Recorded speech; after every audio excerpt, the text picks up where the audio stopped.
The crystalline walls of the Grand Council chamber, usually shimmering with the collective wisdom of 1,000 species, now reflected only fear. Emergency beacons cast crimson shadows across alien faces as the latest casualty reports scrolled across the holographic displays. 3 more systems lost in the past solar rotation, millions of lives reduced to biomass for the Void Swarm. High Chancellor Zextal, his iridescent scales dulled with exhaustion, gripped the podium with all 4 hands. The Cirtaxian defense fleet is gone. The Murith Collective's psychic barriers failed. Even the Ascended One's time dilation weapons proved useless. His secondary heart had stopped beating days ago, a sign of ultimate distress in his species. The swarm adapts to everything. From the back of the chamber, Junior Archivist Pelnam nervously adjusted his atmospheric processor. The young Kintel had spent the last 3 cycles investigating ancient quarantine records, searching for anything that might help. What he found both terrified and fascinated him. "Speak, Archivist," Zextal commanded, noticing the junior member's agitation. At this point, even the ravings of a freshmold have value. Pelnam's voice wavered as thousands of compound eyes turned toward him. There's a species we quarantined in the Orion Spur. Designation: human. He quickly uploaded his findings to the central display. We isolated them centuries ago for being too violent, too unpredictable. But that's not the interesting part. The chamber erupted in dismissive whistles and clicks. Quarantine species were considered evolutionary dead ends, hardly worth mentioning during a crisis of this magnitude. But Pelnam continued, his research giving him courage. They've been jamming our surveillance probes for the past 50 cycles, all of them. Technology they shouldn't have for another 3 centuries. He gestured at the data streams. And that's not all. Our long-range sensors detect massive energy signatures from their system, the kind that suggest large-scale industrial activity. Activity that shouldn't be possible inside a quarantine zone. High Chancellor Zextal's dorsal spine stiffened, a sign of intense interest. Elaborate. The humans. Pelnam's atmospheric processor wheezed as he rushed to explain. They were quarantined because they fought differently than any species we'd encountered. While we perfect single solutions, they try everything. Their historical records show them using atomic weapons in one conflict, then reverting to primitive projectiles in another. They combine technologies that should be incompatible. They're savages, interrupted War Master Cole of the Murith Collective, his psychic projection flickering with disdain. I reviewed their quarantine files. They were still fighting with chemical propellants when we found them. Their ships leaked radiation. They hadn't even achieved unified planetary governance. But that's just it, Pelnam insisted, gaining confidence. Our last clear scan of their world showed something unprecedented. They've unified. Yes, but not like we expected. Instead of forming a singular planetary culture, they've somehow maintained their diversity while working together. Their military doctrine combines strategies from hundreds of different cultures and time periods. They're unpredictable. And the Void Swarm has never encountered unpredictable. The chamber fell silent as the implications sank in. The Void Swarm's greatest strength was its ability to analyze and adapt to any weapon or strategy. But how could it adapt to an enemy that used everything at once? High Chancellor Zextal's scales slowly regained their luster, the first sign of hope he'd shown in days. "Send the signal," he commanded. "Break the quarantine. Send a request for aid." He raised all 4 arms for emphasis. "But understand this, council members. If we do this, we must be prepared for the consequences. Humanity may help us defeat the swarm, but they will never accept being quarantined again. Are we prepared to welcome such chaos back into our ordered galaxy?" The vote was unanimous. As the emergency transmission was prepared, Pelnam studied the last images from Earth's system. Through the interference, he could make out massive construction yards in orbit, shipyards larger than anything in Council space. The humans hadn't just been waiting out their quarantine. They'd been preparing. The message was sent. Now all they could do was wait and hope that humanity's legendary unpredictability might be exactly what the galaxy needed to survive. The Council's emergency transmission had barely finished echoing through Earth's quantum receivers when Admiral Jack Morrison strode into United Earth Command. His weathered face, bearing scars from the Mars insurrection, remained impassive as he faced the holographic projection of High Chancellor Zextal. "Took you long enough to call," Morrison said, adjusting his dark blue uniform with its distinctive Global Defense Initiative insignia. "We've been watching your war for months, wondering when you'd finally swallow your pride." The alien delegation visibly recoiled at his directness. In their culture, such bluntness bordered on diplomatic suicide. But Morrison hadn't spent 30 years preparing for this moment to play by their rules. You've been monitoring our communications."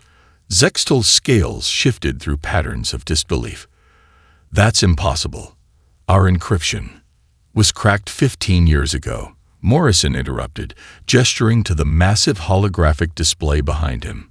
It flickered to life, showing detailed battle footage of the Void Swarm's advances.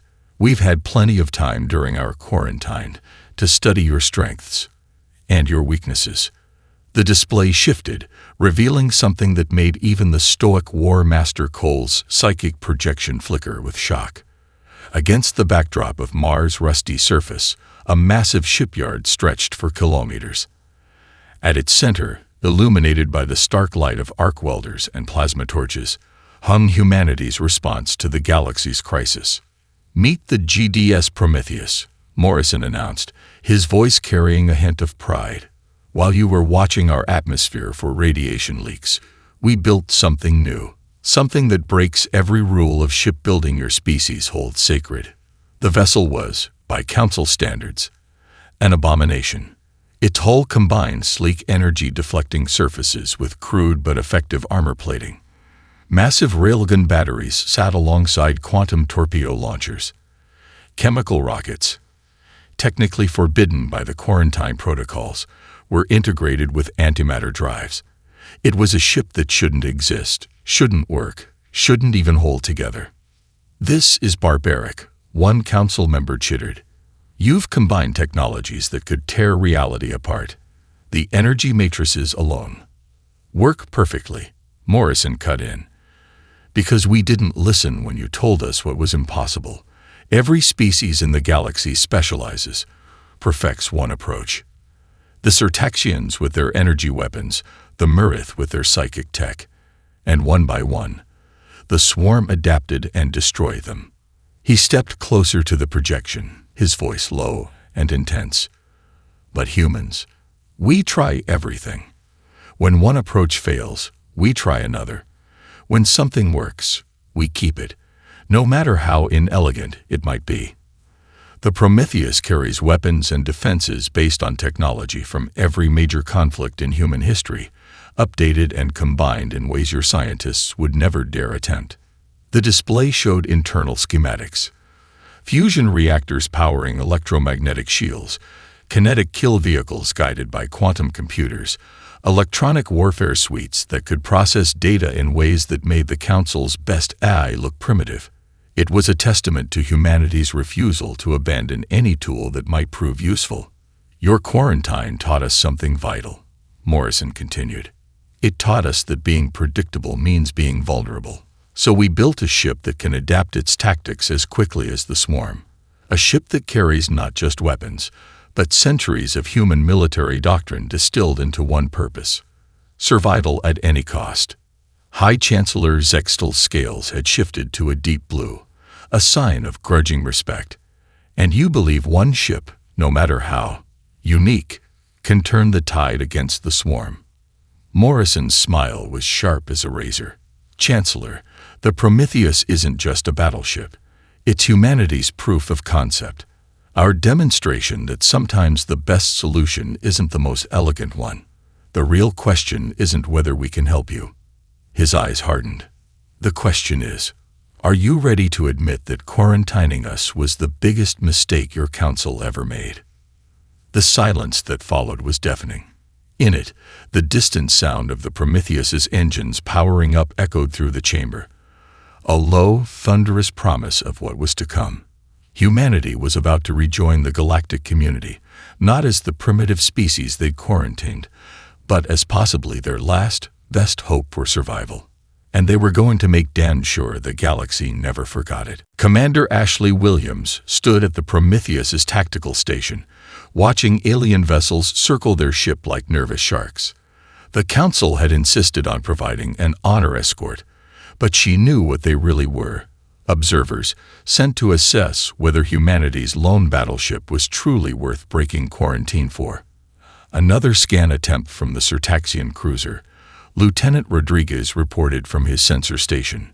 Seventh one in the last hour. Williams allowed herself a small smile. Let them look. Our adaptive hull plating is giving them different readings every time. She helped design that particular feature, a combination of metamaterials and quantum uncertainty fields that made the ship's true capabilities almost impossible to gauge. The bridge of the Prometheus was unlike anything in Council space, where alien ships favored minimalist designs with neural interfaces. Humans had built something that combined the best of old and new. Holographic displays floated next to physical backup gauges. Officers used both voice commands and manual controls, redundancy being a cornerstone of human military doctrine. Message from the Mirith vessel. Commander, Communications Officer Chen announced. They're requesting we participate in a routine defense drill. The air quotes were audible in his voice. Admiral Morrison's voice came from the command chair, dry as Martian dust. Third ambush test in 2 days. They're not even trying to be subtle anymore. He nodded to Williams. Show them why you're the best tactical officer in the fleet, Commander. Williams's fingers danced across her console, bringing up battle plans she prepared for exactly this scenario. All hands, battle stations. This is not a drill. Let's give our escorts a history lesson.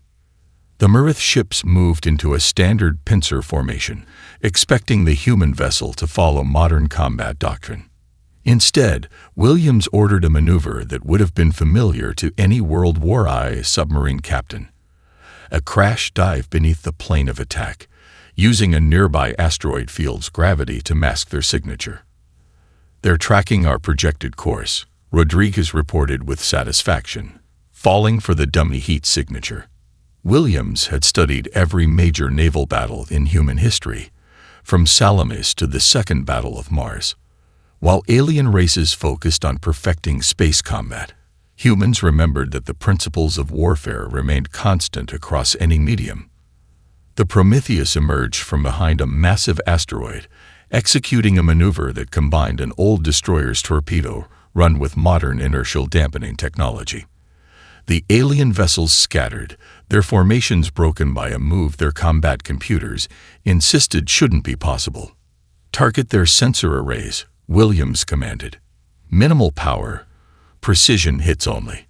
Let's show them our accuracy without revealing our full capabilities. The Prometheus's point defense systems, a hybrid network of laser batteries and railguns, fired single shots that disabled key systems on each alien vessel. The message was clear. If this had been a real fight, they would be dead. Stand down from battle stations, Morrison ordered once the drill was complete. Well done, everyone. Especially you, Commander. The alien vessels regrouped, their confusion evident in their erratic movements. Williams could almost imagine their commanders frantically reporting to the Council about the impossible combination of primitive tactics and advanced technology they'd just witnessed. Message from War Master Cole, Chen reported, trying to suppress a grin. He says that was the most uncivilized display of tactical prowess he's ever witnessed. I think it's a compliment, sir. Humanity's gift to the galaxy, Morrison mused, reminding them that elegance means nothing if you're dead. How long until we reach the front lines, Commander? Williams checked her navigation display. 18 hours at current speed, Admiral. The Void Swarm has just taken the Centauri Gateway system. If we push our engines beyond Council safety protocols, we could make it in 12. Morrison's laugh was sharp. Safety protocols. As if anything about this mission is safe. He keyed the ship-wide comm. All hands, this is the Admiral. Prepare for advanced acceleration. Show our escorts what human engineering can really do. As the Prometheus's engines roared to life with power that made their alien escorts fall behind, Williams reflected on the journey ahead. They were bringing something the Void Swarm had never encountered. Humanity's unique combination of historical knowledge, technological innovation, and the willingness to try anything to survive. The real test was still to come, but for now, they'd given the galaxy a glimpse of what humanity had become during their isolation. And it was just the beginning. Void Swarm signatures detected. Rodriguez's voice cut through the bridge's tense atmosphere. 3 carrier clusters, emergence point bearing 035.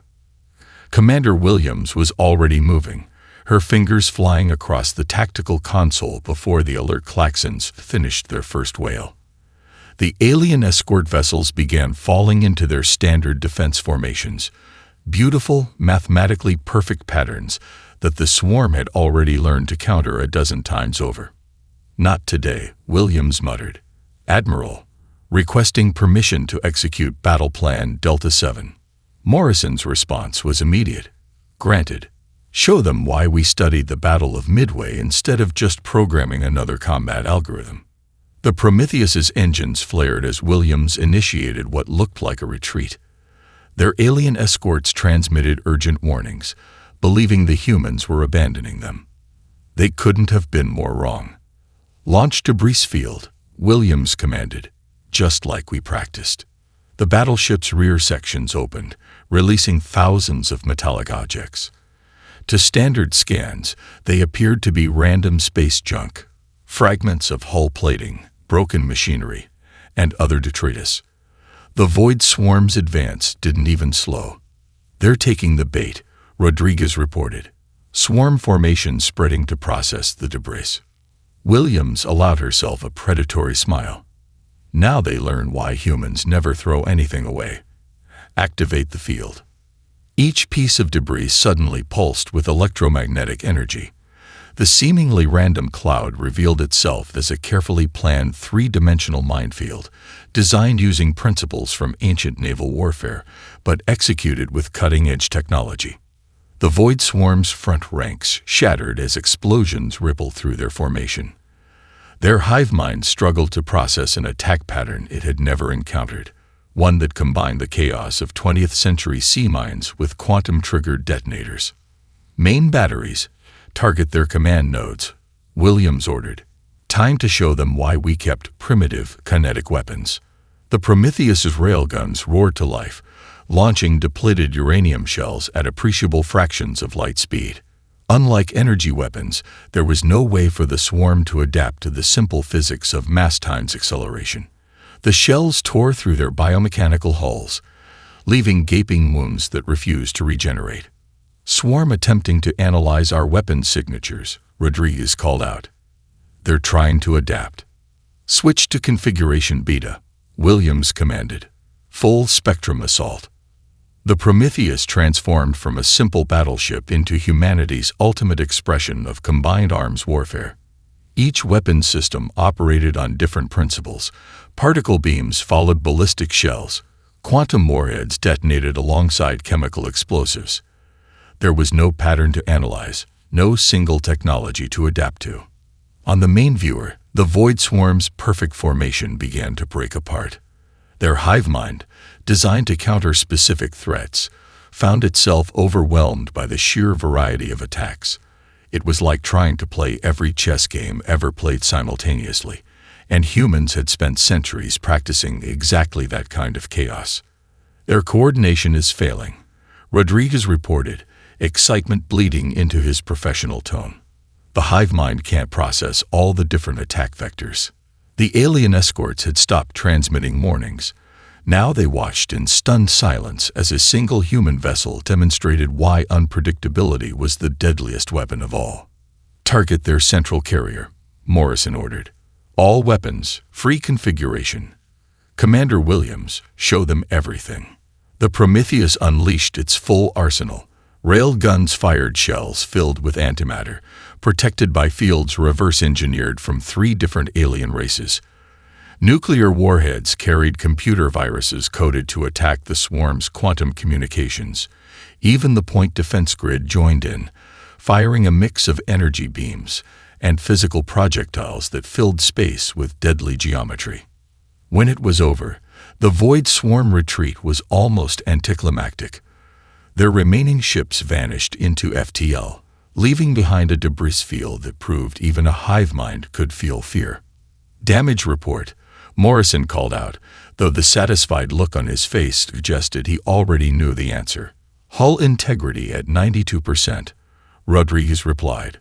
"All systems nominal. We didn't even need to dig deep into our arsenal, sir." Williams finally allowed herself to relax slightly. "Send the combat data to our escorts. Let them see exactly what humanity's been doing during our primitive isolation." The alien vessels began transmitting immediately, their messages a mix of shock, respect, and urgent requests for more information. The galaxy was about to learn that humanity's quarantine hadn't weakened them. It had created something entirely new, and the Void Swarm had just learned to fear it. The Council's war room fell silent as Admiral Morrison finished uploading the Prometheus's combat data. The holographic display showed every detail of their encounter with the Void Swarm, and the assembled alien leaders couldn't decide what disturbed them more: the effectiveness of humanity's primitive weapons or the seeming madness of their battle strategy. "This cannot be correct." War Master Cole's psychic projection pulsed with disbelief. "Your targeting algorithms show no pattern, no logical progression. It's as if you're deliberately introducing chaos into your combat systems." Morrison placed both hands on the crystalline briefing table, his reflection multiplied across its faceted surface. "That's exactly what we're doing. While you were all perfecting single approaches, humanity embraced chaos theory as a weapon." He gestured, and the display shifted to show the Prometheus's internal systems. "Every weapon, every tactic we use is run through a quantum randomizer. Even we don't know exactly what combination we'll use until the moment we fire. It's pure entropy weaponized." High Chancellor Zexel's scales rippled with a mix of horror and fascination. "But how can you maintain tactical control? Every military doctrine in the galaxy is based on predictable, reproducible results. That's why you're losing." Morrison's voice carried the weight of centuries of human warfare. "The swarm adapts to patterns, so we became the species that refuses to have one." Commander Williams stepped forward, pulling up her tactical simulations. The 3-dimensional display showed hundreds of possible battle configurations, each one morphing into the next like a kaleidoscope of destruction. "Look at your own combat data," she said, splitting the display to show Council battles against the swarm. "Every time you develop a perfect weapon or tactic, the swarm takes exactly 3.7 encounters to adapt. But they can't adapt to what we do because even we don't know what we're going to do next." "Impossible," one of the Cirtaxian admirals chittered. "Your crews would have to train for thousands of different combat scenarios." "We do." Morrison's smile was grim. "Every human crew member on the Prometheus is required to study everything from ancient Roman legion tactics to modern quantum warfare. We don't specialize, we generalize. When one approach fails, we try another. When something works, we keep it in the arsenal, no matter how inelegant it might seem." He brought up footage from the recent battle. "Watch our point defense system. It's using targeting algorithms based on how World War II destroyers led their targets, combined with quantum prediction engines. When the swarm adapted to energy weapons, we hit them with physical projectiles. When they adapted to those, we used both simultaneously." The Council members watched in stunned silence as the presentation continued. The Prometheus wasn't just a ship, it was a testament to humanity's refusal to discard any tool that might ensure survival. "Here's our proposal," Morrison said finally. "We can modify our technology to work with your ships, not to make them like ours, that would take too long, but to introduce elements of chaos into their systems. Enough randomness to make the swarm's adaptation protocols fail." Williams highlighted specific sections of the Prometheus systems. We've already prepared convergent modules. Your energy weapons can be modified to fire in unpredictable patterns. Your perfect formations can be adjusted to include elements of randomness that the swarm can't predict. And in return, Zextal asked, though his tone suggested he already knew the answer. The quarantine ends. Permanently. Morrison's voice was steel. Humanity joins the Council as full members, not as primitive curiosities to be studied and contained. We've proved we can help you survive. Now you have to prove you can accept us as we are. The council chamber erupted in multiple languages as the representatives debated, but they all fell silent when War Master Cole's projection moved forward. My people are telepaths, he said slowly. We value order above all else. The chaos you propose, it disturbs us deeply. He paused, his form flickering. But we are dying. The swarm is winning, and perhaps the galaxy needs a little chaos to survive. One by one, the council members nodded. The vote was quick, unanimous. Humanity would join them, not as students to be taught, but as teachers of a different way of war. The galaxy was about to become a much more unpredictable place, and that was exactly what they needed to survive. They've taken the bait, Williams announced, her eyes locked on the tactical display as the massive Void Swarm fleet surged toward their position. The Prometheus looks damaged enough to be tempting. Admiral Morrison nodded grimly. Their battleship hung in space, venting plasma and debris. A wounded predator, or so it seemed. The hull showed real battle damage from 3 days of constant fighting, but underneath the scars, every system was primed and ready. All hands, Morrison's voice echoed through the ship. Execute Operation Trojan Horse. Time to show them what humanity does best, turning defeat into victory. The Void Swarm approached in their standard consumption formation, a living wall of biomechanical horror designed to overwhelm and absorb anything in its path. Their previous encounters with the Prometheus had taught them to be cautious, but the sight of the apparently crippled vessel was too tempting to resist. Enemy fleet at maximum predicted engagement range, Rodriguez reported. They're deploying their adaptation fields. Let them adapt to this, Williams muttered, entering the final command sequence. Initiating Schlacht protocol. The Prometheus's damaged sections suddenly split apart, revealing hidden weapon ports. But instead of opening fire, the ship began broadcasting on all frequencies, everything from ancient AM radio waves to quantum-encrypted transmissions. The cacophony of signals overwhelmed the swarm's sensory organs. Phase 1 complete, Williams called out. They're trying to process too many different types of communication. Moving to Phase 2. The ship's main drives flared to life, but not with their usual precision. Instead, they pulsed in seemingly random patterns, creating gravitational waves that played havoc with the swarm's formation. It was a technique based on old submarine warfare, using the environment itself as a weapon. Multiple swarm vessels showing signs of confusion, Rodriguez reported with satisfaction. Their hive mind is struggling to maintain cohesion. Morrison leaned forward in his command chair. Deploy the CAHOS devices. From the Prometheus's launch bays emerged thousands of small objects, each one a combination of technologies deemed too unstable by Council standards. Quantum fluctuation generators powered by miniature fusion reactors, guided by AI systems that deliberately introduced random errors into their own calculations.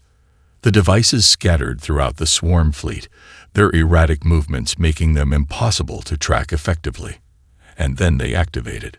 Space itself seemed to hiccup as hundreds of localized reality distortions bloomed among the swarm ships. Areas where physics behaved slightly differently, where cause didn't quite lead to effect in the expected way. For a hive mind that relied on perfect predictability, it was devastating. Their adaptation algorithms are failing, Williams reported, her voice tight with concentration as she directed the chaos. They can't compensate for environmental changes they can't predict. Main batteries, fire at will. The Prometheus unleashed its full arsenal, but not in the coordinated salvos that define modern space combat. Instead, each weapon system operated independently, creating a storm of destruction that followed no pattern the swarm could analyze. Railgun rounds curved through the distorted space, striking targets from impossible angles. Energy beams refracted off the reality distortions, turning single shots into dozens of unpredictable rays. Nuclear warheads detonated in sequences that defied tactical logic, but somehow resulted in maximum damage. "Swarm vessels are breaking formation," Rodriguez called out. "We're seeing signs of hive mind fragmentation." On the main viewer, the massive swarm fleet began to dissolve into chaos. Ships collided with each other as their coordination failed. Others fired at random, their targeting systems unable to cope with an environment that no longer followed reliable rules. "Send the signal to the Council fleet," Morrison ordered. "Tell them to attack now, using the randomized patterns we provided. Hit them while they're blind and confused." The Council ships emerged from hiding, their weapons modified with human chaos technology. For the first time, the Void Swarm faced an enemy it couldn't predict or adapt to, because that enemy had embraced uncertainty as a strategic advantage. Williams allowed herself a fierce grin as the battle turned into a rout. Like my great-grandmother used to say, sometimes you have to break all the rules just to prove why they existed in the first place. The Void Swarm, faced with enemies it couldn't understand using tactics it couldn't predict in an environment it couldn't trust, began to retreat. But this time, there would be no regrouping, no adaptation. Sometimes, humanity's greatest gift to the galaxy was teaching it how to be a little less perfect. "Launch all drones," Morrison commanded, his voice carrying the weight of humanity's entire military history. "Show them what we built during our exile." The Prometheus's hull split open like a blooming flower of steel and titanium, revealing launch bays that had remained hidden until this moment. From within emerged what Williams had nicknamed the Kitchen Sink Protocol. Thousands of autonomous drones, each one representing a different approach to warfare. "Drone swarms deploying in Omega formation," Rodriguez reported, his fingers dancing across his console. All variants responding. The Void Swarm doesn't know what to make of them. Each drone was a testament to humanity's pack-rat mentality when it came to military technology. Some carried miniaturized versions of ancient weapons, updated with modern tech. Others used experimental systems that the Council had abandoned as too unstable or unpredictable. Every single one was designed to attack the swarm in a different way. "First wave engaging," Williams announced, activating all combat protocols simultaneously. The space around the Prometheus erupted in a symphony of destruction. Drones equipped with electromagnetic pulse generators disrupted the swarm's neural networks. Others fired modified plasma weapons that ignored shields by phase shifting at the moment of impact. Some simply rammed their targets at relativistic speeds, their mass turned into energy by ancient kamikaze tactics merged with modern physics. "The hive mind is attempting to analyze attack patterns," Rodriguez called out. "But there are too many variables. They can't adapt fast enough." Morrison nodded grimly. "Deploy the second wave. Activate the quantum scramblers." Another wave of drones launched, these carrying devices that the Council races had deemed too dangerous to use, technology that played with the fundamental forces of reality.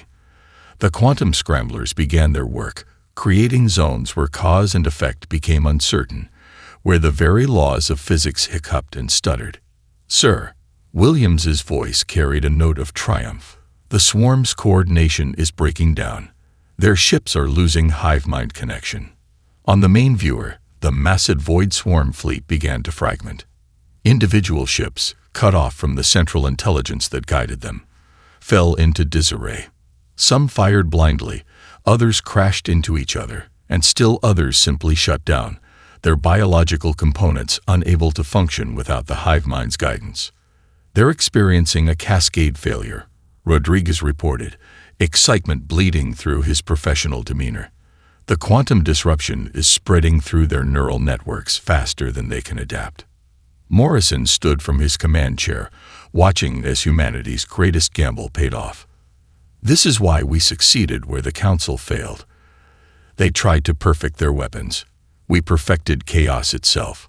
The drones continued their work, each one a different piece of the puzzle that was overwhelming the swarm's ability to adapt. Traditional missiles flew alongside temporal disruptors. Kinetic kill vehicles danced between beams of exotic particles. Electronic warfare suites broadcast everything from deep space background radiation to ancient radio signals, creating a cacophony that overwhelmed the swarm's sensors. Enemy vessels are beginning to self-destruct, Williams reported. The biological components can't handle the neural feedback. Sir, we've done it. The hive mind is collapsing. The bridge crew watched in awe as the mighty Void Swarm, terror of the galaxy, began to die. Not from a single perfect weapon or tactic, but from thousands of imperfect attacks that merged into something unprecedented, a battle that defied prediction, analysis, or adaptation. Send word to the Council fleet, Morrison ordered. Tell them to move in and finish off any isolated ships, and remind them, no standard tactics. Keep it random, keep it unpredictable. Don't give the hive mind any chance to reassert control. As the Council ships moved in to mop up the remaining swarm vessels, Morrison turned to his crew. This is humanity's gift to the galaxy. Not just the technology, not just the tactics, but the lesson behind them. Sometimes the best solution isn't the perfect one. It's trying everything at once and seeing what works. The drone swarms continued their dance of destruction, each one a piece of human military history made new. They were the physical embodiment of humanity's greatest strength, the ability to take every idea, every approach, every crazy theory, and throw them all at a problem until something worked. The Void Swarm had finally met an enemy it couldn't adapt to, because you can't adapt to everything at once. The Grand Council chamber looked very different from when a crisis began. Gone were the fearful faces and emergency beacons. Now, holographic displays showed the systematic destruction of the remaining Void Swarm vessels across the galaxy, each using the modified human combat protocols that had proved so devastating. Admiral Morrison stood before the assembled Council races, his dress uniform bearing both the Global Defense Initiative insignia and the newly created Galactic Defense Force emblem. Commander Williams stood at his side, datapad in hand, ready to present humanity's terms for full membership. The Void Swarm hivemind has been completely destroyed, Morrison announced, his voice carrying easily through the vast chamber. The remaining biomechanical ships are being eliminated by your fleets using our chaos protocols. The galaxy is safe. High Chancellor Zextal's scales had returned to their full iridescent glory. Humanity has saved us all. We offer you full Council membership, with all rights and privileges. Your quarantine is officially lifted. With conditions, Morrison replied, nodding to Williams. She stepped forward, projecting a holographic document. The terms are non-negotiable. First, the Council acknowledges that diversity, of thought, of approach, of technology, is not a weakness to be corrected, but a strength to be preserved. Second, Morrison continued, all Council races will have access to our military archives and training programs, not to copy our methods, but to learn why maintaining multiple approaches to problem-solving is crucial for survival. The Council members shifted uncomfortably, but none objected. The proof of humanity's wisdom was too fresh in their memories. Third, Williams added, the practice of quarantining species for being too unpredictable ends today. The galaxy needs innovation, needs chaos, needs the uncomfortable questions that drive progress. War Master Cole's psychic projection pulsed with reluctant agreement. Your victory has proved the value of unconventional approaches, but surely some basic standards must be maintained. Morrison's smile was sharp. The only standard that matters is survival. The Void Swarm nearly destroyed us all because we became too predictable, too set in our ways. Humanity's gift to the galaxy isn't just our technology. It's our reminder that evolution favors adaptability over perfection. He gestured to the tactical displays showing the Prometheus's battle data. Look at how we won. Not with a perfect weapon, but with thousands of imperfect ones. Not with flawless strategy, but with controlled chaos. Not by specializing, but by generalizing. These are the lessons the galaxy needs to learn. The council chamber erupted in discussion, dozens of species debating simultaneously. But when the vote came, it was unanimous. Humanity's terms were accepted. There's one more thing, Morrison added as the formal proceedings concluded. The Prometheus was never meant to be unique. Back on Earth, we've been building more ships, each one different, each one experimenting with new combinations of technology and tactics. The alien representatives murmured in surprise as he continued. We propose the creation of a new defense force. Not to replace your fleets, but to complement them. Ships crewed by members of all species, trained in humanity's methods of adapting and improvising. Williams brought up the designs. Dozens of vessels, each one a unique combination of technologies and approaches. Together, we'll build a defense force that no enemy can adapt to, because it will never stop evolving, never stop experimenting, never become predictable. High Chancellor Zextal rose, his ceremonial robes shimmering. You ask us to embrace chaos, to abandon the pursuit of perfection that has guided us for millennia. This will not be an easy change. No, Morrison agreed, but it will be a necessary one. The galaxy is vast, and we can't predict what other threats we might face. But we can make sure that whatever comes next will face an opponent that can't be predicted or countered. The Council's acceptance of this final proposal marked more than just the end of humanity's quarantine. It was the beginning of a new era in galactic history, one where the pursuit of perfection gave way to the embrace of possibility, where the chaos of innovation was valued alongside the order of tradition. As Morrison and Williams left the chamber, they knew they had given the galaxy something far more valuable than victory. They had given it a future where adaptation and diversity weren't just tolerated, but celebrated. The age of perfect solutions was over. The age of endless possibilities had begun.